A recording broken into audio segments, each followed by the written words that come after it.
Well, I think Guernsey has a very strong established position in the international captive firmament.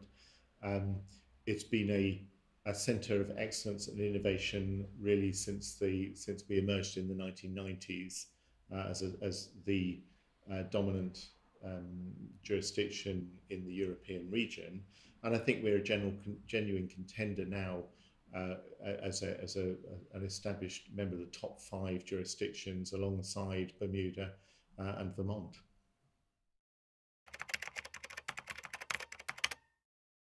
I would say there are three key elements. One is the quality of service and the quality of the industry here, the quality of infrastructure and the quality of the insurance management fraternity here.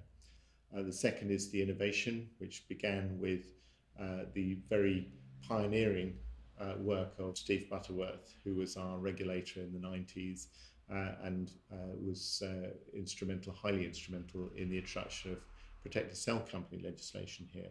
But that history of innovation has carried through and is now emerging through our developing ILS markets.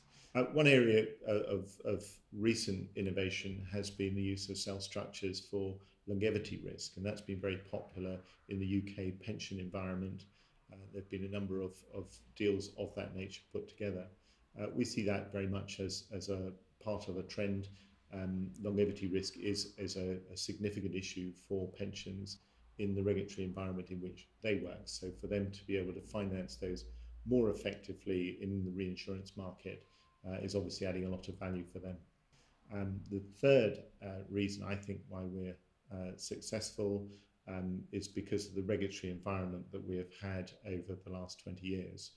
Again, I mentioned Steve, but also his successors, right down to the excellent work that Caroline Bradley's doing, introducing the International Association of Insurance Supervisor Core Principles this year.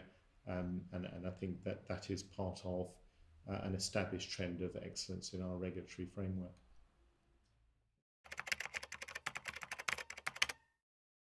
I think when you look at why people have captives, they're looking for a secure financial arrangement for the funding of their insurable risk in their business.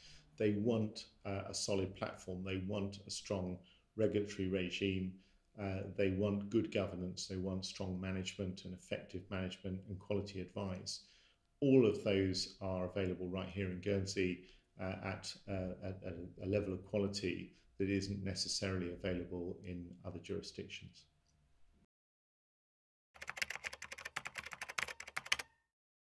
It's not necessarily for Guernsey to evolve its offering. What Guernsey's job is to provide an environment for business, and then it is the job of industry to innovate and to develop ways in which that environment can work for clients. So I think what Guernsey is doing is it is maintaining the regulatory environment in line with good practice internationally. It's got a very strong corporate environment here and a very strong infrastructure in the sense of legal and accounting support. And the island is very proactive in the way it goes about maintaining that environment. What then has to happen is for industry to develop products and services and structures that work for clients, and that's very much the function of business. So it's hand in hand between the island's authorities and business to make that happen.